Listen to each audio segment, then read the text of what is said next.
मिस्टी cloud गुट जियामा साम्राज्य की शीर्ष शक्तियों में से एक था। इसका मुख्यालय एक भव्य पर्वत की चोटी पर बनाया गया था, जो जियामा साम्राज्य की राजधानी से केवल 5 किलोमीटर की दूरी पर स्थित था। गुट के नाम के कारण यह पर्वत मिस्टी क्लाउड पर्वत के नाम से जाना जाने लगा। मिस्टी क्लाउड माउंटेन एक बहुत ही खड़ी जगह थी। इसके 3 ओर चट्टानें थीं और पर्वत के शिखर तक जाने के लिए केवल एक ही सड़क थी। यह एक खतरनाक स्थान था, जिसकी रक्षा करना तो आसान था, लेकिन घेराबंदी करना कठिन था। इसके अलावा गुट के अनुयायियों ने पहाड़ पर कड़ी निगरानी रखी, जिससे पूरा पहाड़ एक छोटे किले जैसा बन गया। जियामा साम्राज्य ने राजधानी की रक्षा के नाम पर मिस्टी क्लाउड पर्वत की तलहटी से सिर्फ 1 किलोमीटर की दूरी पर 50,000 घुड़सवारों से सुसज्जित एक सैन्य टुकड़ी की स्थापना की। हालांकि हर कोई ये देख सकता था कि यह साम्राज्य के नेता द्वारा राजधानी के करीब मौजूद इस क्रूर बाघ से बचाव के लिए उठाया गया कदम था। मिस्टी क्लाउड माउंटेन के पीछे स्थित पर्वत शिखर बादलों और कोहरे से घिरा हुआ था, जो स्वर्ग जैसा प्रतीत हो रहा था। पहाड़ की चट्टान के किनारे उभरी एक काली चट्टान पर एक सफेद वस्त्र पहने युवती ध्यान कर रही थी। वह अपनी आंखें बंद करके एकदम सही चक्र में सांस अंदर बाहर करते हुए अभ्यास कर रही थी। प्रत्येक चक्र के बीच के समय में आसपास की हवा में मौजूद मोटी ऊर्जा एक हल्के हरे रंग की वायु भाप छोड़ती है, जो महिला के शरीर के चारों ओर घूमती है और फिर लगातार शरीर में अवशोषित हो जाती है, शोधन भंडारण से गुजरती है।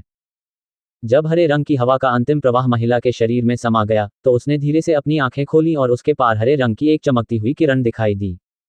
उसके कंधों तक लंबे काले बाल हवा से उठकर हवा में तैरने लगे। नालन सीनियर, मिस्टर नालन सू मिस्टी क्लाउड फैक्शन में आ गए हैं। वह कहता है कि वह आपसे मिलना चाहता है। ये देखकर कि युवती अंततः अपने प्रशिक्षण मोड से बाहर आ चुकी है, एक महिला नौकर, जो लंबे समय से इंतजार कर रही थी, ने जल्दी से लेकिन सम्मानपूर्वक पूछा, पिता, वह यहाँ क्यों है? नौकर की बात सुनकर महिला ने शालीनता से उठते हुए अपनी भौहें सिकुड़ी और संदेह से अपना सिर हिलाया। जब वह चट्टान के किनारे पर खड़ी थी, तो हवा उसके पास से गुजरी और उसके कपड़ों को उसके सुंदर रूप से दबाते हुए उसे एक देवी का रूप दे रही थी। चट्टान के नीचे अथाह स्थान की ओर आलस से अपनी दृष्टि घुमाने के बाद महिला का हाथ हल्के से उसकी चांद जैसी सफेद पोशाक को छू गया, इससे पहले कि वह घूमकर उस प्रशिक्षण मैदान से बाहर निकल जाती, जो विशेष रूप से उसके लिए आरक्षित था। पास ही एक विशाल और उज्ज्वल बड़े हॉल में एक उदास सा दिखने वाला अधेड़ उम्र का आदमी अपने चाय के प्याले से चुस्कियां ले रहा था। उसका दूसरा हाथ लगातार मेज पर चिढ़कर दस्तक दे रहा था। नलन सू बहुत बेचैन और तनावग्रस्त था, क्योंकि उसके पिता नलन जी ने उसे मिस्टी क्लाउड गुट को सामने पीटने के लिए लगभग डंडे का इस्तेमाल किया था। उन्होंने यह आशा नहीं की थी कि जिस वर्ष वे साम्राज्य के पश्चिमी भाग में सेना लेकर जाएंगे, उसी वर्ष उनकी साहसी पुत्री अपने पिता द्वारा तय की गई सगाई को गुप्त रूप से समाप्त करने का साहस करेगी। नालान कबीले में ऐसा कोई नहीं था जो यह न जानता हो कि नालान जी अपनी प्रतिष्ठा को लेकर बेहद चिंतित थे। नालन यानरान के कार्यों से निस्संदेह अन्य लोग कहेंगे कि नालन परिवार में कोई सम्मान नहीं था, और भी अधिक क्योंकि उसने जियोयान की कमजोरी में जियो कबीले में शादी के माध्यम से एकजुट होने से इनकार कर दिया। इस तरह की गपशप के कारण नलन जी घर में रोजाना गुस्से में रहने लगी थी। यदि वह लकवाग्रस्त न होता, तो वह अपने मरते हुए शरीर को घसीटकर स्वयं ही धुंधले बादल पर्वत पर चढ़ जाता। सच तो यह है कि नलन कबीले और शियाओ कबीले के बीच विवाह के संबंध में नलन सू भी उतनी सहायक नहीं थी। आखिरकार उस समय जियाओ यान लगभग क्रिपल लेबल के प्रवक्ता की तरह था। वह अपनी बेटी को, जो कि अत्यंत सुंदर और प्रतिभाशाली थी, एक बेकार व्यक्ति से विवाह करने की अनुमति देने के लिए तैयार नहीं था। हालांकि अतीत है। नवीनतम समाचारों के अनुसार शियाओ कबीले के उस छोटे लड़के ने न केवल अपंग लेबल से छुटकारा पा लिया था, बल्कि उसने एक ऐसी प्रशिक्षण गति का भी प्रदर्शन किया था जो उसके बचपन की तुलना में और भी अधिक भयावह थी। जियाओ यान वर्तमान में जो क्षमता प्रदर्शित कर रहा था, वह कुछ ऐसी थी जो नलानसू का ध्यान आकर्षित कर सकती थी। हालांकि नलान यानरान की स्वतंत्र कार्रवाई के परिणामस्वरूप दोनों कुलों के बीच अत्यंत खराब संबंध उत्पन्न हो गए और नलानसू को बहुत शर्मिंदगी उठानी पड़ी। यदि ऐसा रिश्ता लंबे समय तक चलता है, तो इसका परिणाम ये हो सकता है कि न केवल वह एक अविश्वसनीय क्षमता वाले दामाद को खो देगा, बल्कि इसके परिणामस्वरूप नालन वंश के प्रति उसके मन में नफरत भी पैदा हो सकती है। एक ऐसे व्यक्ति के बारे में सोचना ही जो डू हुआंग बनने की क्षमता रखता है और जो नालन कबीले को शत्रुता की दृष्टि से देखता है, नालन सू को भयभीत और क्रोधित कर देता है। ये लड़की, उसकी विद्रोही प्रवृत्ति और अधिक प्रबल होती जा रही है। जितना अधिक वह इसके बारे में सोचता, उतना ही अधिक क्रोधित होता। नालन सू के हाथ में चाय का कप अचानक जोर से मेज पर गिरा, जिससे उस पर चाय फैल गई। उसके बगल में उसकी सेवा कर रही दासी को झटका लगा। उसने जल्दी से लेकिन सावधानी से कप वापस रख दिया। आपको मिस्टी क्लाउड फैक्शन में आने से पहले यानेर को सूचित करना चाहिए था। टीएल यानेर खुद को संदर्भित करते हुए जब नलन सू बहुत क्रोधित थी, तभी बड़े हॉल से एक स्पष्ट महिला की आवाज सुनाई दी। एक चांद जैसी सफेद आकृति पर्दे के पीछे से बाहर आती हुई, वह मुस्कुराते हुए मीठी आवाज में बोल रही थी। हम्फ, क्या तुम अब भी मुझे अपना पिता मानते हो? मैंने सोचा था कि यून का शिष्य बनने के बाद आप नालन कबीले के बारे में सब कुछ भूल गए होंगे। अपनी बेटी के बढ़ते आकर्षण को देखकर नलन सू का गुस्सा थोड़ा कम हो गया और वह ठंडे स्वर में भौंकने लगा। नलन सू के चेहरे पर भयानक अभिव्यक्ति को देखते हुए नलन यानारान ने असहायता से अपना सिर हिलाया। उसने अपने पिता के पास खड़ी नौकरानी की ओर हाथ हिलाकर उसे वहां से चले जाने का आदेश दिया। पिताजी, आपने मुझे 1 साल से अधिक समय से नहीं देखा है और फिर भी आप मिलते ही मुझे उपदेश देना शुरू कर देते हैं। अगली बार जब मैं घर लौटूंगी तो मां को इस बारे में जरूर बताऊंगी।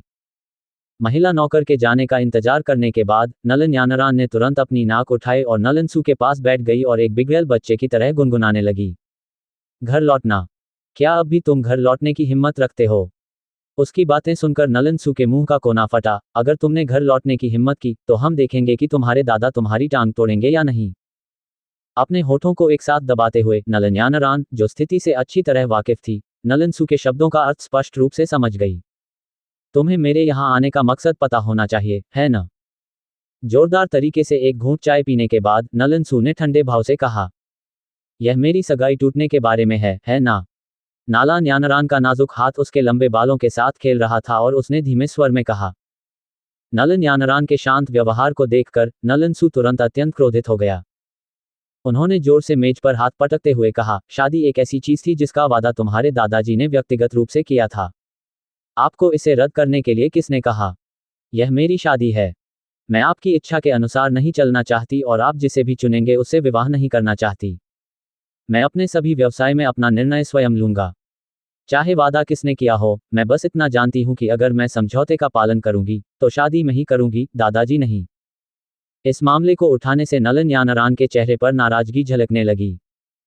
एक स्वतंत्र व्यक्ति के रूप में उसे यह बात नापसंद थी जब उसे अपने जीवन के महत्वपूर्ण मामलों के संबंध में किसी दूसरे के निर्देशों का पालन करना पड़ता था, भले ही वह व्यक्ति उससे बड़ा ही क्यों न हो। तुम यह मत सोचो कि मैं अज्ञानी हूं। ये और कुछ नहीं, बस आपको लग रहा है कि जियोयान जो बेकार व्यक्ति था, वह आपके लिए काफी अच्छा नहीं था। लेकिन अब उसकी क्षमता आपसे कम नहीं है। मिस्टी क्लाउड कबीले में आपकी स्थिति के कारण आपको उसकी ताकत में वृद्धि के बारे में समाचार मिलना चाहिए था। नलन सू ने गुस्से से कहा। नालन यानारान ने अपनी भौहें बंद कर लीं। उसके मन में उस समय का जिद्दी युवक याद आ गया।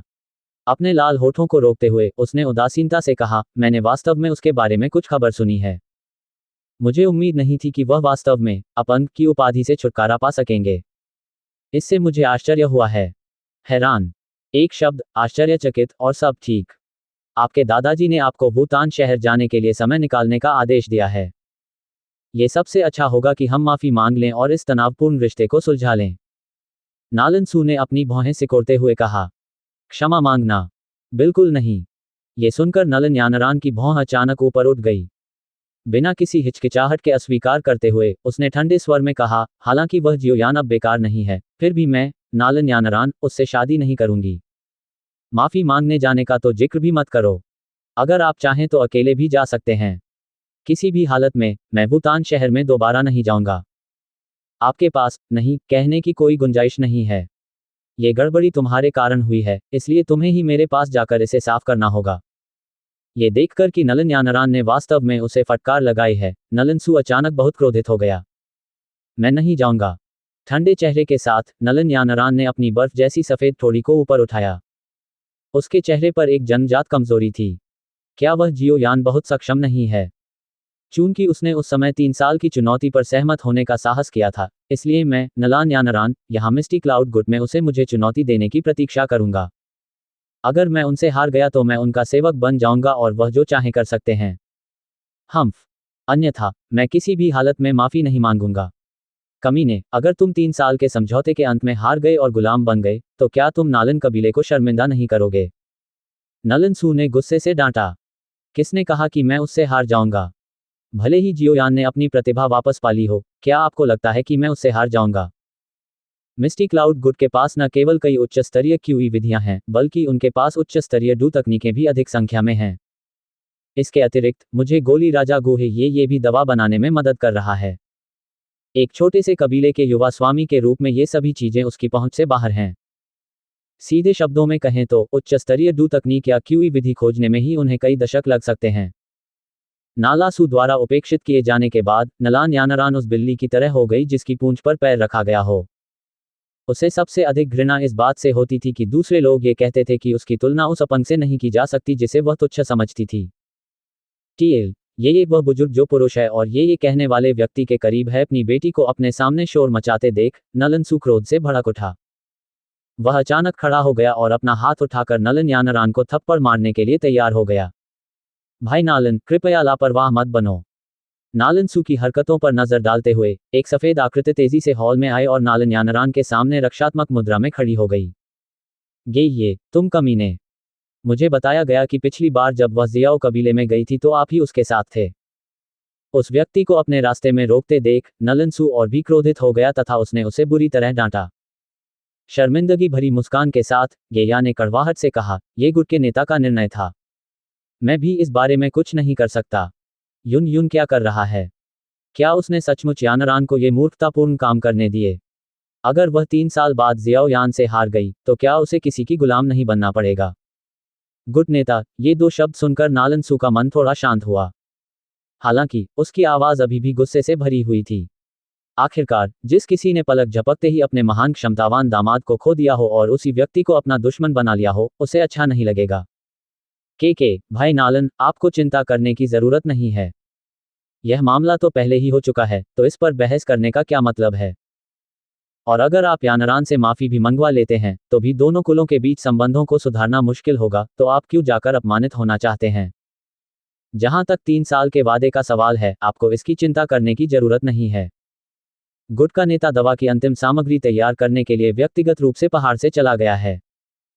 एक बार एल्डर गुहे ने इसे परिष्कृत कर लिया तो जियो यान निश्चित रूप से प्रशिक्षण की गति के मामले में यानरान को नहीं पकड़ पाएगा। जब तक यानरान 3 साल के वादे की लड़ाई में दयालु है तब तक उसका गुस्सा दूर हो जाना चाहिए।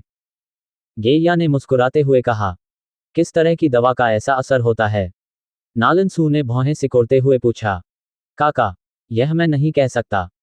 ये नुस्खा कुछ ऐसा था जिसे एल्डर गुहे ने पिछले वर्ष अपने प्रशिक्षण के दौरान पहाड़ों की गहराई में संयोगवश खोजा था। यह ऐसी चीज होनी चाहिए जो अतीत के लोग पीछे छोड़ गए हों। जहां तक औषधीय प्रभाव की बात है तो समय आने पर आपको पता चल जाएगा, गेया ने गुप्त रूप से कहा। ये देखकर कि जीला अधिक कुछ कहने को तैयार नहीं थी, नलन सू केवल असहाय होकर अपना हाथ हिला सका। उसने जिद्दी चेहरे वाले नलन यानरान पर नजर डाली जो गेया के पीछे छिपा हुआ था और असहाय होकर अपने पैर पटकने लगा। उसने चिढ़कर कहा, भूल जाओ, मैं तुमसे परेशान नहीं हो सकता। यदि आप हार गए और नौकर बन गए तो बेहतर होगा कि आप किसी को न बताएं कि आप नालन कबीले से हैं। मैं इतनी बड़ी बदनामी नहीं झेल सकता। अपनी बात पूरी करने के बाद वह गुस्से में हॉल से बाहर निकल गया। अपनी दृष्टि से ओझल हो चुके उस आकृति को देखकर गेया ने अंततः राहत की सांस ली। पीछे मुड़कर उसने नलान यानरान के चेहरे पर भी वैसी ही असहायता देखी और एक बार फिर आह भरते हुए उसने कहा, मुझे वास्तव में उम्मीद नहीं थी। जियाओ कबीले का वह छोटा लड़का सचमुच उठ खड़ा हुआ है। तो क्या हुआ? कुर्सी पर बैठी नलन यानरान ने बेफिक्र होकर कहा। यानरान, क्या आपको विश्वास है कि आप 3 साल की वादा की गई लड़ाई में उसे हरा सकते हैं? थोड़ी देर की हिचकिचाहट के बाद गेया ने पूछा। अंकल जी, ये ऐसा क्यों है कि आप भी सोचते हैं कि मैं उस क्री से तुलना नहीं कर सकता उसे? उसकी बातें सुनकर नलन यानरान तुरंत खट्टी हो गई जैसा उसने कहा। वह अपना सिर हिलाते हुए जोर से हंसने लगा। गेया ने आह भरी, मुझे लगता है कि उस आदमी में कुछ अजीब बात है। अपने होठों को भींचते हुए जिस हाथ से नलन यानरान ने चाय का कप उठाया था वह हाथ भींच लिया। उसकी आंखें पीली हरी चाय को घूर रही थीं और वह अपने दिल में ठंडे स्वर में कह रही थी, मुझे विश्वास नहीं होता कि तुम सचमुच मेरे सिर के ऊपर चढ़ सकते हो। अभी भी 1.5 साल बाकी है। आइए देखें कि आप 3 सितारा डूजे से कितनी ऊंचाई तक चढ़ सकते हैं। मैं नलान यानरान मिस्टी क्लाउड फैक्शन में आपका इंतजार करूंगी। यदि आप में ताकत है तो वादा की गई चुनौती के लिए आइए। ऑक्टेन ब्लास्ट की छिपी हुई शक्ति की अर्धचंद्राकार चांद घनघोर अंधेरी रात में लटका हुआ था और उसकी हल्की ठंडी रोशनी ने विशाल धरती को ढक रखा था। घने अंधेरे जंगल में एक कमजोर अलाव शान से नाच रहा था जो शांत और अंधेरी रात में गर्म रोशनी की किरणें ला रहा था। अलाव के पास एक युवक पेड़ के तने के सहारे झुका हुआ था और अपने हाथ में आग जलाने वाली तमंचे से किसी अनजान विचार से आग को हिला रहा था। आज सहित जियाओ यान को भूटान शहर छोड़े हुए 5 दिन हो चुके हैं। उनकी एकाकी यात्रा के दौरान अधिकांश प्रारंभिक ताजगी फीकी पड़ चुकी थी। इसके बजाय धीरे धीरे युवक के दिल में घर की याद की हल्की सी भावना घर करने लगी। लकड़ी का एक और टुकड़ा बेतरतीब ढंग से लौ में डालने के बाद, जिससे वह एक बार फिर से चमकने लगी, जियोयान ने अपनी ठोड़ी को अपनी हथेली पर टिकाया और आलस से कहा, गुरुजी, हम वास्तव में कहाँ जा रहे हैं? जादुई जानवर पर्वत श्रृंखला, एक बूढ़ी आवाज ने उसकी उंगली पर अंगूठी के अंदर से कहा। मैंने सोचा कि हम भूटान शहर के पास से मैजिक बीस्ट पर्वत श्रृंखला में भी प्रवेश कर सकते हैं। हमें इतनी दूर क्यों यात्रा करनी पड़ती है? हम मैजिक बीस्ट पर्वत श्रृंखला के पूर्वी किनारे पर हैं। यहाँ से सीधे गुजरकर हम टैगर रेगिस्तान तक पहुँच सकते हैं। यही हमारे प्रशिक्षण का अंतिम गंतव्य है, याओ लाओ ने कहा, मैजिक बीस्ट पर्वत श्रृंखला से सीधे गुजरते हुए। जियोयान के मुंह का कोना खुला रह गया और वह सूखी हंसी हंसा। मेरी वर्तमान ताकत मुझे केवल कुछ युवा जादुई जानवरों को संभालने की अनुमति देगी। अधिक से अधिक मैं इसके किनारे किनारे ही घूम सकता हूँ। क्या पर्वत श्रृंखला को काटना असंभव नहीं है? केवल खतरनाक जगह पर रहने से ही किसी की प्रतिभा वास्तव में उभर कर सामने आ सकती है। याओ लाओ ने उदासीनता से कहा, मैं आपको मैजिक बीस्ट पर्वत श्रृंखला के भीतर दूर तक आगे बढ़ने में मदद करने की योजना बना रहा हूँ। ओह, तो फिर मुझे अपने प्रशिक्षण काल के दौरान मैजिक बीस्ट पर्वत श्रृंखला में ही रहना होगा। घोषणा सुनकर जियोयान का चेहरा तुरंत कड़वा हो गया। मेरा अनुमान है कि इसमें 1 वर्ष लगेगा। शेष आधे वर्ष के लिए आपको टैगर रेगिस्तान में जाकर प्रशिक्षण लेना होगा। टैगर डेजर्ट, जियोयान ने अपना सिर हिलाते हुए खुद से कहा। रहने भी दो। किसी भी स्थिति में उसकी रक्षा के लिए याओ लाओ उसके साथ थे। उसके शिक्षक वास्तव में उसे एक जादुई जानवर द्वारा खाया जाने नहीं देंगे। सही। अपनी हथेली को अपनी ठोड़ी पर रगड़ते हुए जियोयान ने अपने होंठ चाटे और मुस्कुराते हुए पूछा, गुरुजी, DTR2 तकनीक के बारे में क्या? तुम छोटे बदमाश, क्या तुम्हें हर रोज 2-3 बार इस मुद्दे को उठाने से चिढ़ नहीं होती? जियोयान को एक ही प्रश्न दोहराते हुए सुनकर याओ लाओ को मुस्कुराहट और आंसू के बीच कुछ महसूस हुआ। उसने असहाय भाव से अपना सिर हिलाया और चुप हो गया। अंत में उन्होंने कहा, मैजिक बीस्ट पर्वत श्रृंखला में जाने के बाद मैं आपको DTR2 तकनीक सिखाऊंगा। बाहर बहुत अधिक आंखें हैं। अगर गलती से किसी ने इसे देख लिया तो परेशानी हो सकती है। सुनने में आया है कि इसमें कुछ दिन की देरी होगी। जियोयान ने निराशा से अपना सिर हिलाया। अपने निकम्मे व्यवहार पर गौर करो। क्या आप अपनी क्षमता से अधिक काम लेने का अर्थ नहीं समझते? आपके वैक्यूम हैंड और फायर पाम को वास्तव में पूर्णता तक पहुंचने तक प्रशिक्षित किया गया है, लेकिन आपके ऑक्टेन ब्लास्ट ने तो अभी सतह को भी मुश्किल से खरोंचा है। हताश जियाओयान को देखकर याओ लाओ उसे फटकार लगाने से खुद को रोक नहीं सका। सिर्फ सतह को खरोंचना, ये कैसे हो सकता? पिछली बार जिया लिएओ के खिलाफ मैंने ऑक्टेन ब्लास्ट का इस्तेमाल किया था और उसका हाथ तोड़ दिया था। याओ लाओ की फटकार सुनकर जियोयान असंतोष से बुदबुदाया। हाँ, सही है। हो सकता है कि आपने उसका हाथ तोड़ दिया हो, लेकिन क्या इस प्रक्रिया में आपका पैर पूरी तरह सुन्न नहीं हो गया? यदि आप जिया लाएओ को अचानक नहीं पकड़ते, तो आपकी लड़ाई बराबरी पर समाप्त हो जाती। याओ लाओ ने हंसते हुए कहा, ऑक्टेन ब्लास्ट की आक्रमण शक्ति लोडीडू तकनीक के बराबर है। यदि इसे सही ढंग से प्रशिक्षित किया जाए, तो आपकी वास्तविक लड़ाकू शक्ति का आपसे 2 से 3 स्टार अधिक शक्तिशाली व्यक्ति से अधिक होना कठिन नहीं है। लेकिन आपके हाथों में इसने लगभग ऐसी स्थिति पैदा कर दी कि दोनों पक्ष घायल हो गए, जबकि आपका प्रतिद्वंद्वी भी आपके ही समान स्टार का था। जियोयान गूंगा हो गया। उसने अपनी भौहें कसकर भींच लीं और गहरी सोच में डूब गया। उसके मन में अचानक ऑक्टेन ब्लास्ट की वह बात याद आ गई, जब याओ लाओ ने उसे डू तकनीक सिखाई थी। ऑक्टेन ब्लास्ट हाई जुबान टियर डू तकनीक एक क्लोज कॉम्बैट डू तकनीक है जो बड़ी संख्या में हमलों पर केंद्रित है।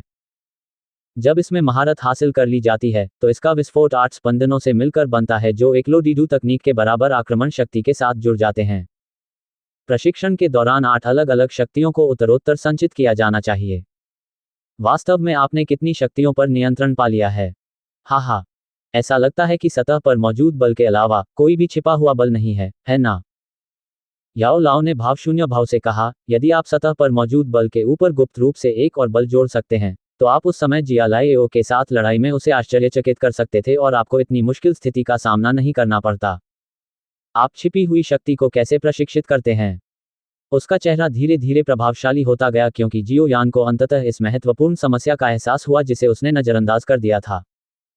जब आपने अतीत में ऑक्टेन ब्लास्ट का इस्तेमाल किया था, तो आपने बिना किसी तकनीक के एक ही बार में बहुत ही क्रूरता से हमला किया था। मैंने 2 कारणों से पहले कभी इस विषय पर बात नहीं की। एक तो ये कि आपकी ताकत अभी भी बहुत कमजोर थी। दूसरा कारण यह है कि आपने कभी इसका पता नहीं लगाया। जियो यान ने शर्मिंदगी से अपना सिर खुजलाया। उन्होंने कभी भी छुपे हुए बल की समस्या पर विचार नहीं किया था। ऐसा इसलिए था क्योंकि केवल सतही ताकत के साथ ऑक्टेन ब्लास्ट में एक अविश्वसनीय रूप से मजबूत विस्फोटक शक्ति थी जो उसके लिए बेहद संतोषजनक थी। अपनी आंखें बंद करो और अपनी आत्मा की गहराई में उतरो।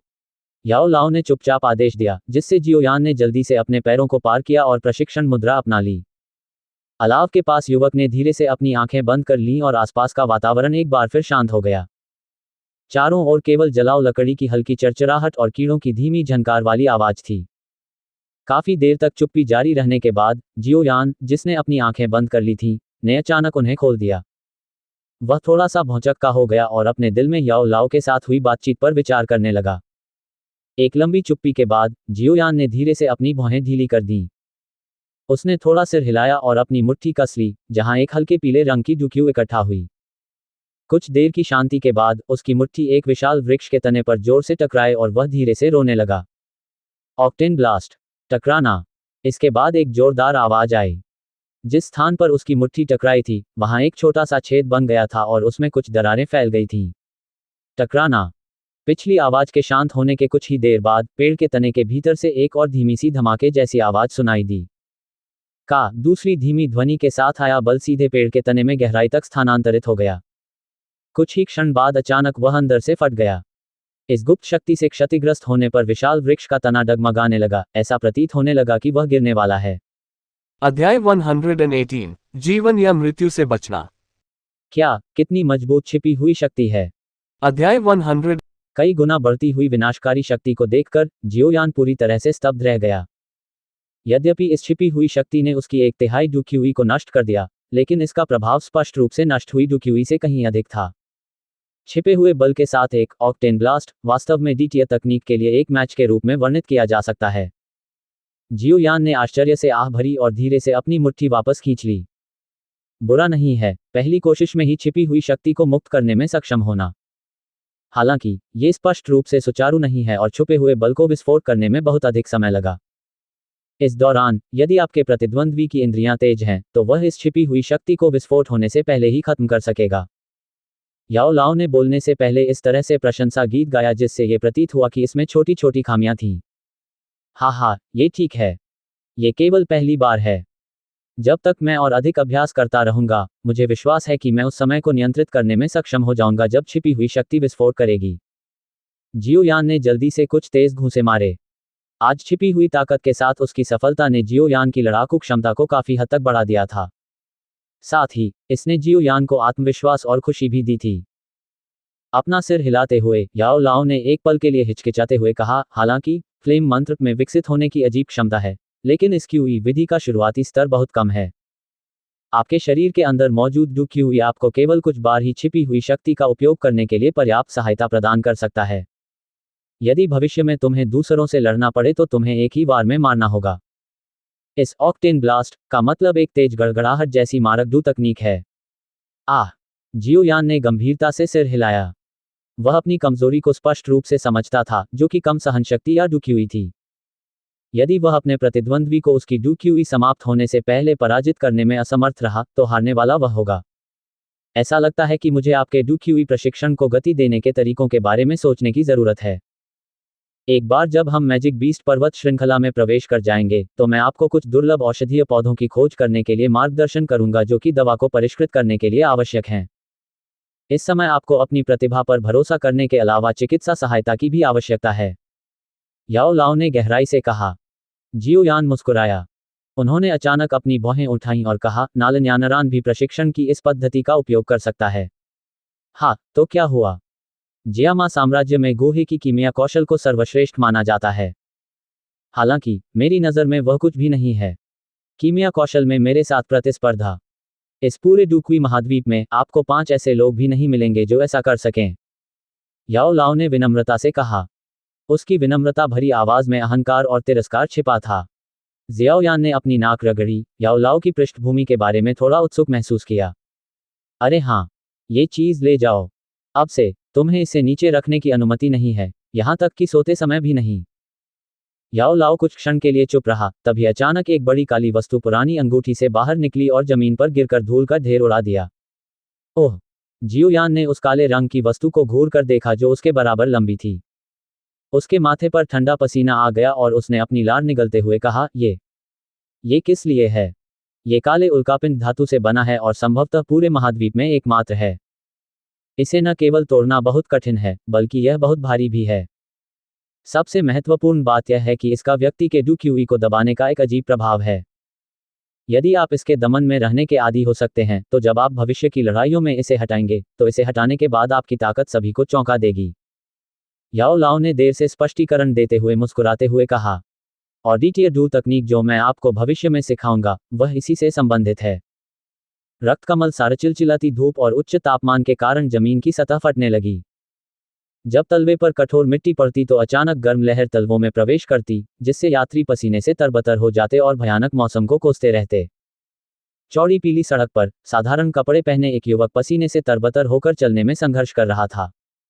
युवक का हर कदम जमीन पर जोर से टकराता था, मानो वह 1 फुट नहीं बल्कि 1 टन वजन का हो, और पीली धूल का एक बादल उछलता था। यदि कोई करीब से देखे तो उसे यह देखकर आश्चर्य होगा कि उस युवक ने अपनी पीठ पर एक बहुत बड़ी काली तलवार लटका रखी थी। ये कहने के बजाय कि यह बिना धार या तीखी नोक वाली तलवार थी, इसे एक विशाल धातु का शासक कहना अधिक उचित होगा। ऊपर से ऐसा लग रहा था जैसे इसे चाकू से आधा काट दिया गया हो, जिससे एक क्षैतिज चिकनी दर्पण जैसी सतह दिखाई दे रही थी। काले रंग की तलवार की सतह पर धुंधले और विचित्र शिराओं वाले पैटर्न थे। शिराओं का पैटर्न मूठ तक जारी रहा, तथा तलवार के लगभग हर इंच पर फैला हुआ था।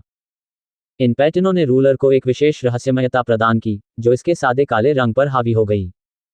राक्षसी तलवार की लंबाई लगभग युवक की ऊंचाई से अधिक थी। इस विचित्र संयोजन के कारण कभी कभार आने जाने वाले यात्री उसकी ओर जिज्ञासा भरी नजरों से देखते थे। एक बार फिर कुछ 100 मीटर की दूरी तय करने के बाद युवक अंततः आगे नहीं बढ़ सका। पवनचक्की की तरह उसका मुंह लगातार हवा के लिए हौंफ रहा था और वह अपने पैरों को, जो कि 1000 पाउंड वजन के थे, सड़क के किनारे एक बड़े पेड़ की छाया की ओर घसीट रहा था। जैसे ही वह युवक पेड़ के नीचे पहुंचा, वह तुरंत आकाश की ओर मुंह करके गिर पड़ा। ठंडी घास पर सिर टिकाए उसके माथे से पसीना एक छोटी सी धारा की तरह नीचे की ओर बह रहा था। गुरुजी, ये बहुत भयानक है। इसे अपनी पीठ पर ढोने के बाद मेरे शरीर के भीतर प्रवाहित होने वाली डूक्यू धीमी और सुस्त हो गई। इसके अलावा, क्या ये भगवान द्वारा त्यागी गई चीज बहुत भारी नहीं है? जो यात्रा 1 दिन की होनी चाहिए थी वह पहले ही 2 दिन की हो गई है। इसके अलावा हमें अभी अपने गंतव्य तक पहुंचना है। जियो यान ने ये शब्द बोलते समय जोर से सांस ली, उसकी आवाज पहले से ही अत्यधिक परिश्रम के कारण कुछ भारी हो गई थी। हे, प्रशिक्षण औपचारिक रूप से शुरू हो चुका है। आप यह उम्मीद नहीं कर सकते थे कि यह घूमने फिरने जितना सरल होगा, है ना? चूंकि इसे कठिन प्रशिक्षण कहा जाता है, इसलिए आपको सबसे नारकीय उपचार का आनंद लेने के लिए तैयार रहना चाहिए। भूटान शहर का आरामदायक जीवन पहले से ही आपकी पहुंच से बहुत दूर है। रिंग के भीतर याओ लाओ की क्रूर और वृद्ध हंसी सुनी जा सकती थी। ये शब्द सुनकर जियोयान कड़वी मुस्कान के साथ मुस्कुराया और अपना सिर हिलाया, थोड़ा एक तरफ झुक गया। उसने अपनी आंखों के कोने से अपनी पीठ पर लटकी बिना धार वाली काली तलवार को भय से देखा। उसने यह उम्मीद नहीं की थी कि यह साधारण सी दिखने वाली वस्तु इतनी भयावह होगी। इसने न केवल उसके शरीर के भीतर तेज डूक्यू को सुस्त कर दिया, बल्कि यह इतना भारी भी हो गया कि जियोयान ने अपनी डूक्यू को प्रवाहित करने के लिए अपनी पूरी ताकत लगाने के दौरान लगभग अपनी पीठ तोड़ दी। इन 2 दिनों के दौरान जियोयान ने अंततः थकान का सही अर्थ चखा। जब जियोयान ने इस अजीब काले रंग की तलवार को अपनी पीठ पर उठाया, तो उसकी लड़ने की ताकत एक नए उन्नत दूजे के बराबर थी। यद्यपि काली तलवार ने उसे बहुत अधिक विवश कर दिया था, लेकिन इस विवश प्रभाव ने जियोयान की इस चिंता को कम करने में मदद की कि उसकी असली ताकत दूसरों को पता चल जाएगी। चूंकि वह अपरिचित स्थानों से होकर यात्रा करने वाला एक अकेला यात्री था, इसलिए उसके लिए अपनी असली ताकत को इतनी आसानी से दूसरों के सामने प्रकट करना मूर्खता होगी। स्टोरेज रिंग को अपनी उंगली पर हल्के से रगड़ने पर उसके हाथ की हथेली में एक हल्के हरे रंग की गोली दिखाई दी। यह एक बहुत ही प्रभावी क्यूई रिकवरी गोली थी जो कम समय में किसी की डूक्यूई रिकवरी दर को बढ़ाने में सक्षम थी। ये गोली विशेष रूप से याओ लाओ द्वारा जियाओ यान के लिए भूटान शहर छोड़ने से पहले परिष्कृत की गई थी। लेकिन इस क्यू रिकवरी पिल के लिए आवश्यक सामग्री अत्यंत दुर्लभ थी। प्राइमा ऑक्शन हाउस के प्रभाव के बावजूद केवल 30 गोलियों के लिए पर्याप्त सामग्री ही एकत्र की गई थी। इस प्रकार सामान्यतः जियोयान इसका स्वतंत्र रूप से उपयोग करने का साहस नहीं करता था, तथापि वर्तमान स्थिति ने उसे मितव्ययी होने की अनुमति नहीं दी। सावधानी से पास की सड़क पर अपनी नज़र घुमाते हुए जियोयान ने यह सुनिश्चित किया कि आसपास कोई नहीं है, फिर उसने गोली को एक ही घूंट में अपने मुंह में निगल लिया। वह पेड़ के सहारे झुककर गोली के असर का इंतजार करने लगा। हालांकि यह कहा जाता है कि गोली का सेवन करने के बाद उससे उच्चतम प्रभाव लाने के लिए प्रशिक्षण अवस्था में प्रवेश करना सबसे अच्छा है। अपनी वर्तमान स्थिति में जियोयान स्पष्ट रूप से प्रशिक्षण के लिए सबसे अच्छे वातावरण में नहीं था। सड़क पर लगातार गुजरती भीड़ उसके विचारों को प्रशिक्षण की अवस्था में जाने से रोकती थी। धीरे धीरे अपनी आंखें बंद करते हुए अत्यधिक थका हुआ जियोयान स्पष्ट रूप से महसूस कर पा रहा था कि उसकी मांसपेशियां गोली से निकलने वाले कोमल सार को लालच से अवशोषित कर रही थीं। जब सार की आखिरी बूंद अवशोषित हो गई तो जियोयान को लगा जैसे उसकी मांसपेशियों की कोशिकाएं शक्ति से भर गई थीं और पहले की तुलना में थोड़ी अधिक मजबूत थीं। हालांकि कठिन प्रशिक्षण केवल 2 दिन पहले ही शुरू हुआ था, लेकिन जियोयान को पूर्ण विश्वास था कि अगर वह अपनी पीठ से भारी तलवार निकाल दे तो वह 6 सितारा डूजे को हरा सकता है। लगता है कुछ असर हुआ है, जियोयान ने अपने चेहरे को हाथ से छूते हुए खुद से कहा। उसके मुंह के कोनों पर अचानक मुस्कुराहट फैल गई जब उसने आलस से अपना हाथ आगे बढ़ाया। वह पूरी तरह से जोश से भरा हुआ महसूस कर रहा था, ऐसा लग रहा था जैसे वह अंदर से बाहर तक नया बना हो। अपने शरीर को जमीन से ऊपर उठाते हुए जियोयान ने प्यार और नफरत की मिश्रित भावनाओं के साथ बोझिल और अजीब विशाल तलवार को थपथपाया और एक बार फिर अब निकट गंतव्य की ओर अपनी यात्रा जारी रखने के लिए एक भारी कदम उठाया। इससे पहले कि आकाश धीरे धीरे काला होने लगे, जियोयान अंततः एक छोटे से शहर में पहुंच गया जो मैजिक बीस्ट पर्वत श्रृंखला के करीब था। इस छोटे से शहर को किंगशान टाउन के नाम से जाना जाता था, लेकिन चूंकि यह मैजिक बीस्ट पर्वत श्रृंखला के करीब था, इसलिए इसे मैजिक बीस्ट टाउन के नाम से भी जाना जाता था। इस छोटे से शहर में अधिकांश लोग स्वाभाविक रूप से भाड़े के सैनिक थे, जो अपना पूरा दिन खून से अपनी तलवारें चमकाने में बिताते थे। ये भाड़े के सैनिक टोलियां बनाते थे जो हाथों में हाथ डाले सड़कों पर चलते थे, अपनी थूक उड़ाते हुए बेशर्मी से शहर की महिलाओं के बारे में चर्चा करते थे कि सबसे तीखी शराब कहाँ मिलेगी और किस इलाके में सबसे खूंखार जादुई जानवर हैं। जब जियोयान चूना पत्थर से बनी सड़क पर अपनी पीठ पर एक बड़ी तलवार लटकाए हुए चल रहा था, तो उत्सुक निगाहें स्वाभाविक रूप से उसकी ओर आकर्षित हो रही थीं। हालांकि उसने उन लोगों की निगाहों को अनदेखा कर दिया और अपने माथे का पसीना पोंछते हुए धीरे धीरे सड़क के किनारे रास्ते पर चलने लगा। सड़क के दोनों ओर कई दुकानें थीं और अपने अनुकूल स्थान के कारण वे काफी लोकप्रिय कही जा सकती थीं। जियोयान ने चमकती हुई रोशनी वाली दुकानों पर दिलचस्पी भरी नजर डाली और अंततः एक विशाल औषधि सामग्री की दुकान पर रुक गया। वह रुक गया और अपने आप से कुछ बुदबुदाने लगा, फिर एक बार फिर 1000 मेडिसिन प्लेस नामक दवा सामग्री की दुकान में प्रवेश करने के लिए आगे बढ़ा। जियोयान को हथियारों या कवच जैसी चीजों में ज्यादा रुचि नहीं थी, लेकिन उसे विभिन्न बहुमूल्य औषधि सामग्री में बहुत रुचि थी। जब तक वह एक बहुमूल्य औषधि घटक पा सकता है, या लाओ इसे विभिन्न शक्ति बढ़ाने वाली गोलियों में परिष्कृत करने में सक्षम होगा। अत्यंत खतरनाक मैजिक बीस्ट पर्वत श्रृंखला में यात्रा करते समय जीवित रहने के लिए गोलियां सबसे अधिक व्यवहारिक थीं। विशाल स्टोव में चलते हुए जियोयान ने महसूस किया कि ये दीवारों पर लटके चांदनी पत्थरों से चमक रहा था। इस समय दुकान में काफी भीड़ थी, जिसके कारण दुकान के सहायक अत्यधिक व्यस्त थे। इस प्रकार जब जियोयान वहां पहुंचा तो उसका स्वागत करने वाला कोई नहीं था। भले ही किसी ने उसका स्वागत नहीं किया, लेकिन जियोयान चुपचाप खुश था। उसकी नज़र धीरे धीरे पारदर्शी डिस्प्ले काउंटरों पर घूमी जब वह एक छोटे से जेड केस पर पहुंची, और जो उसने देखा उसे देखकर वह थोड़ा चकित हो गया। चिकित्सा दवा? क्या यहाँ कोई कीमियागर हो सकता है? जियोयान ने आश्चर्य से बड़बड़ाते हुए छोटी सी जेड बोतल के नीचे लिखे विवरण को देखा। अपना सिर हिलाते हुए जियोयान की निगाह आगे बढ़ती रही, लेकिन जब उसने डिस्प्ले काउंटर में सभी चीजें देख ली तो उसने निराशा से अपना सिर हिला दिया।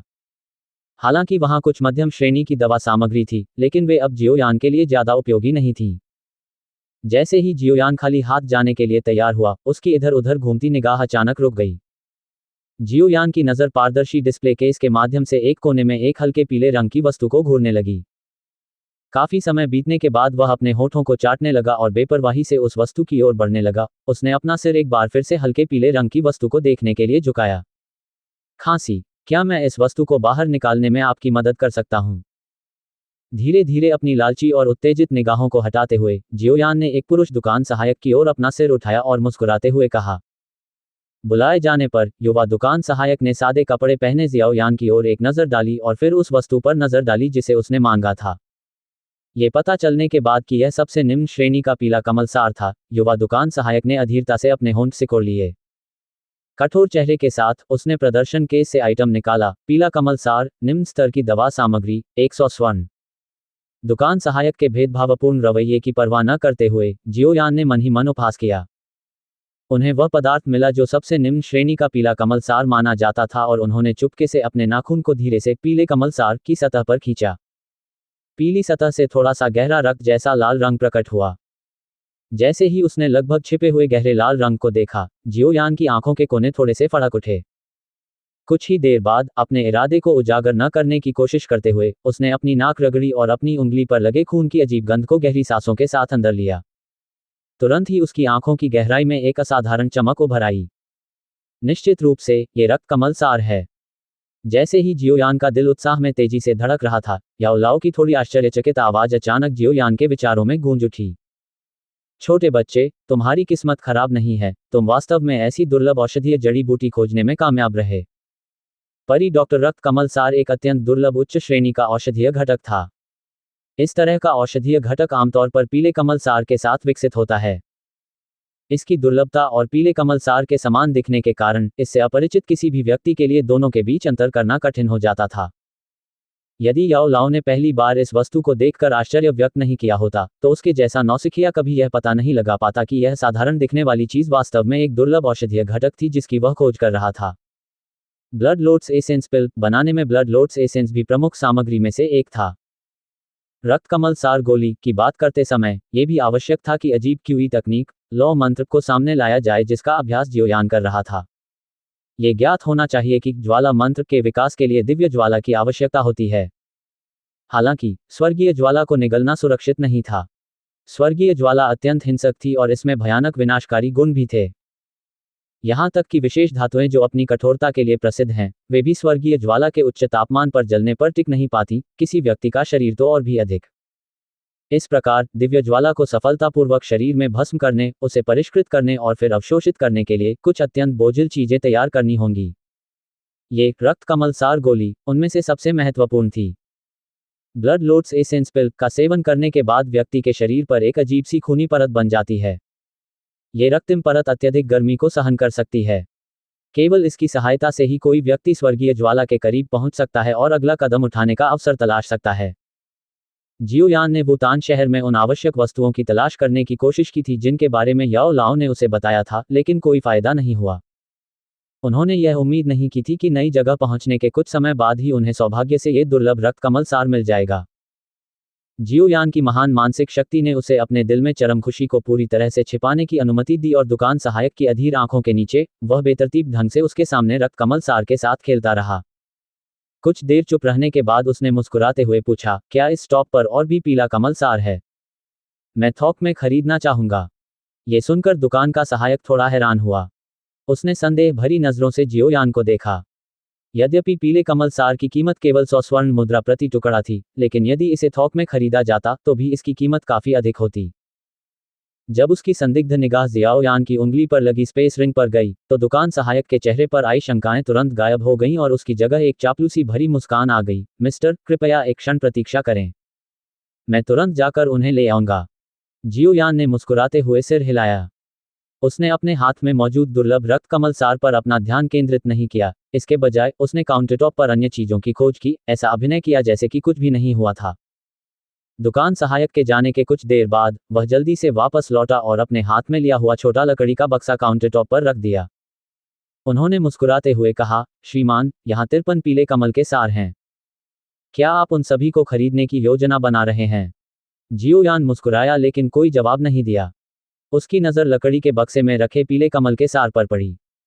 एक क्षण बाद उसकी आंखों में निराशा झलक उठी। उसे पीले कमल सार के बीच दूसरा रक्त कमल सार नहीं मिला। जियोयान ने अपने दिल से एक निराशा भरी लेकिन अपना चेहरा मुस्कुराता रहा। बक्से के भीतर से उसने यादृच्छिक रूप से 20 से अधिक टुकड़े चुने और उनमें रक्त कमल सार डाल दिया। दुकान सहायक की ओर मुखातिब होकर उसने कहा, इसे पैक करने और हिसाब लगाने में मेरी मदद करो। श्रीमान, बिल की राशि 2400 स्वर्ण मुद्राएं हैं। दुकान के सहायक ने अपनी व्यापक निगाहों से पीले कमल सार की संख्या गिनने के बाद कीमत की घोषणा की। जियोयान ने अपना सिर थोड़ा हिलाया और अपनी उंगली उठा ली। उसने अपने हाथ में आए 5000 गोइन सिक्कों से भरा पीला हरा कार्ड दुकान सहायक को सौंप दिया और फिर जल्दी से पीले कमल के सार का गुच्छा अपनी भंडारण अंगूठी में रख दिया। तुरंत ही उसे बड़ी राहत महसूस हुई। थोड़ी देर की चुप्पी के बाद जियोयान ने अचानक दुकान सहायक का सामना किया जो कार्ड स्वाइप कर रहा था और पूछा, क्या यहाँ मौजूद पीले कमल के सार रहस्यमय जानवर पर्वत श्रृंखला से हैं? गुंजन। रहस्यमय जानवर पर्वत श्रृंखला औषधीय जड़ी बूटियों से भरी हुई है। हमारे 1000 मेडिसिन हाउस में औषधीय जड़ी बूटियां इकट्ठा करने के लिए हमारी अपनी टीम है। लेकिन हर बार जब हम रहस्यमय जानवर पर्वत श्रृंखला में प्रवेश करते हैं तो हमें गार्ड के रूप में भाड़े के सैनिकों को नियुक्त करने के लिए बड़ी मात्रा में धन खर्च करना पड़ता है। दुकान सहायक ने लेन देन पूरा करने के बाद खुशी खुशी जवाब देते हुए कार्ड जियाओ यान को लौटा दिया। जियो यान ने अपनी चीजें रखीं और थोड़ा सिर हिलाया। वह जाने की तैयारी कर रहा था कि उसने देखा कि दवा की दुकान के प्रवेश द्वार पर अचानक शोर मच गया। वाह, ये तो परी डॉक्टर है। कितनी खूबसूरत, तस्क तस्क, कितनी पतली कमर, मूर्ख, क्या तुम मरना चाहते हो? किंगशान कस्बे के आधे से अधिक भाड़े के सैनिकों को परी डॉक्टर ने बचा लिया है। अगर किसी ने तुम्हारी बात सुन ली तो शायद तुम्हारी जबान चली जाएगी। जियाओ यान से थोड़ी दूरी पर खड़े दो आदमी बातचीत कर रहे थे।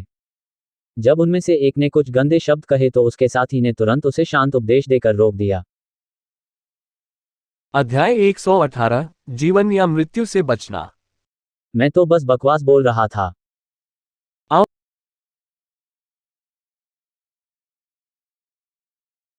हा हा हा हा। अपने आसपास के लोगों की प्रतिकूल निगाहों को देखकर वह आदमी थोड़ा पीला पड़ गया और शर्मिंदा चेहरा बनाकर अपने दोस्त के साथ दवा की दुकान से जल्दी से भाग निकला। वह परी डॉक्टर, क्या उसकी यहाँ इतनी अच्छी प्रतिष्ठा है? जियोयान दो व्यक्तियों की अदला बदली और भाड़े के सैनिकों की प्रतिक्रिया से कुछ हद तक आश्चर्यचकित था। कुछ दूरी पर खड़े होकर उसने अपना सिर झुकाया और भीड़ के बीच से एक सफेद पोशाक में एक महिला आकृति की झलक देखी। Outside the rock door, over 10 figures slowly appeared. भीड़ के तितर बितर होने के बाद जियाओयान अंततः उस महिला का चेहरा स्पष्ट रूप से देखने में कामयाब हो गया, जिसके चारों ओर भीड़ जमा थी। महिला ने हल्के सफेद रंग की पोशाक पहन रखी थी। वह बहुत सुंदर तो नहीं थी, लेकिन उसे असाधारण सुंदरी कहा जा सकता है। उसके हल्के से मुस्कुराते चेहरे से एक अनोखी ताजगी भरी आभा निकल रही थी जो उसके आकर्षण को बहुत बढ़ा रही थी। जियाओ यान की नज़र महिला के शरीर पर पड़ी और अंत में उसकी नज़र एक पतली कमर पर पड़ी जो एक हरे रंग की बेल्ट से बंधी हुई थी। उस पतली कमर को देखकर, जो गले लगाने में असमर्थ थी, उसकी आंखों में आश्चर्य की चमक आ गई।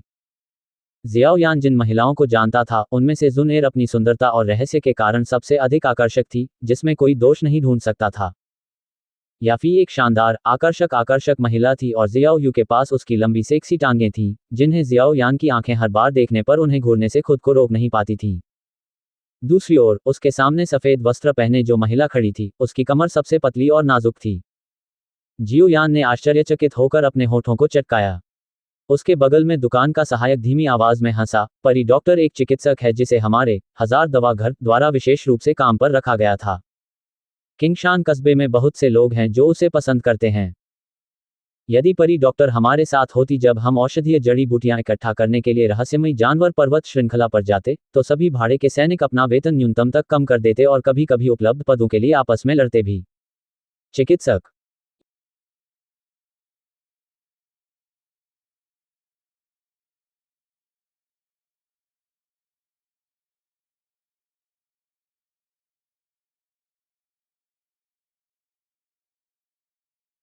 ये सुनकर जियोयान क्षण भर के लिए स्तब्ध रह गया और तुरंत पूछा, क्या वह एक कीमियागर नहीं है? एक चिकित्सक को एक प्रकार का कीमियागर माना जा सकता है, लेकिन कीमियागर की तुलना में वे बहुत हीन हैं। आखिरकार, वे वास्तव में किसी भी दवा को परिष्कृत नहीं कर सकते। वे बस इतना कर सकते हैं कि विभिन्न औषधीय अवयवों को एक साथ मिलाने के लिए सामान्य आग का उपयोग करें और उपचारात्मक प्रभाव प्राप्त करें। यदि इसकी तुलना किसी कीमियागर द्वारा परिष्कृत औषधि से की जाए तो ऐसी औषधि बहुत निम्न कोटि की होती है। इस प्रकार सभी चिकित्सक कीमियागर बनने की इच्छा रखते हैं, लेकिन कई लोग अपना पूरा जीवन प्रयास करने के बाद भी ऐसा करने में असफल रहते हैं। मुख्य समस्या उनके तात्विक आकर्षण और मार्गदर्शन की कमी में निहित है। जिस हद तक उसका स्वागत किया गया और काउंटरटॉप पर उपचारात्मक दवा को देखने के बाद, जियोयान ने शुरू में सोचा था कि वह एक कीमियागर थी। यदि कीमियागर बनना इतना आसान होता, तो यह पेशा इतना दुर्लभ और कीमती नहीं होता। दुकान के सहायक ने असहाय होकर कहा। जियोयान ने अपने कंधे उचका दिए, वह पूछताछ जारी रखने में बहुत आलसी था। उसने सफेद पोशाक वाली उस महिला को देखा जो अपनी सीट पर बैठी थी और अपने घायल मरीजों की देखभाल कर रही थी। उसने अपनी ठोड़ी को छुआ और मन ही मन स्वीकार किया कि घायलों का इलाज करते समय परी डॉक्टर ने जो दयालु मुस्कान दिखाई थी, वह अत्यंत मार्मिक थी। इसमें कोई आश्चर्य नहीं कि ये आमतौर पर क्रूर भाड़े के सैनिक उसके सामने नम्र छोटी भीड़ों की तरह व्यवहार कर रहे थे। उसी स्थान पर खड़े होकर और अपने सामने के सुंदर चित्र जैसे दृश्य पर एक और नजर डालने के बाद जियो यान इस हजार औषधि घर से बाहर चला गया। वह कुछ देर तक सड़क पर चलता रहा, फिर उसकी नज़र काले होते आसमान पर पड़ी और अचानक उसे सड़क के अंत में एक सराय दिखाई दी। उसने एक कमरा किराए पर लिया और चला गया। कमरे में उसने अपने पैरों को थोड़ा मोड़ा और गहरी सांस छोड़ी। अपनी पीठ पर रखी भारी तलवार की मूठ को अपनी हथेलियों से कसकर पकड़ते हुए उसने धीमी कराह के साथ उसे अपनी पीठ से उतारा और सावधानी से उसे बिस्तर के किनारे टिका दिया। यद्यपि याओ लाओ ने कहा था कि जियोयान सोते समय भी भारी तलवार को नहीं हटा सकता है, लेकिन वर्तमान जियोयान में ऐसा करने की क्षमता नहीं थी। इसलिए याओ लाओ ने उसे सोते समय अस्थायी रूप से इसे हटाने की अनुमति दी थी। अजीब भारी तलवार के उसके शरीर से निकलने के तुरंत बाद जियोयान महसूस कर सकता था कि उसके शरीर में डूबी हुई पानी की एक नदी की तरह उसके शरीर के भीतर तेजी से और हिंसक रूप से बह रही थी। जियोयान ने धीरे से सांस छोड़ी। उसके शरीर के सारे छिद्र अचानक खुल गए थे। आरामदायक एहसास के कारण जियोयान खुशी से चिल्ला उठा। अचानक शक्तिशाली बन जाने का यह एहसास बहुत संतोषजनक था। अपने दुखते कंधों को मोड़ते हुए जियोयान ने पीले कमल सार का बड़ा गुच्छा निकाला जो उसने अभी अभी खरीदा था। अंदर से उसने रक्त कमल सार को बाहर निकाला और उसे ध्यानपूर्वक एक सफेद जेड बॉक्स में रख दिया जिसे उसने भंडारण रिंग से निकाला था। जहां तक शेष निम्न श्रेणी के पीले कमल सार की बात है, जियोयान ने उन्हें भंडारण रिंग में बेतरतीब ढंग से फेंक दिया। ओह, अब जब रक्त कमल सार अंततः मेरे हाथ में है तो मुझे केवल बर्फ आगात्मा घास और चौथे रैंक बर्फ विशेषता राक्षस कोर की आवश्यकता है, इससे पहले कि मैं रक्त कमल गोली को परिष्कृत कर सकूं। अपने हाथ में जेड बॉक्स को थपथपाते हुए जियोयान ने अपना मुंह पोंछा और आह भरी, ऐसा लगता है कि मैं भविष्य में व्यस्त रहूंगा। ब्लड लोड स्पिल के लिए औषधीय सामग्री ढूंढने में ही मुझे बहुत बड़ा सिरदर्द हो गया है। अफसोस, स्वर्गीय ज्वाला को सफलतापूर्वक भस्म करना कोई आसान काम नहीं होगा। जियोयान ने आह भरी और अपना सिर हिलाया। उसका दुखता हुआ शरीर अंततः बिस्तर पर लेट गया और उसे नींद आने लगी।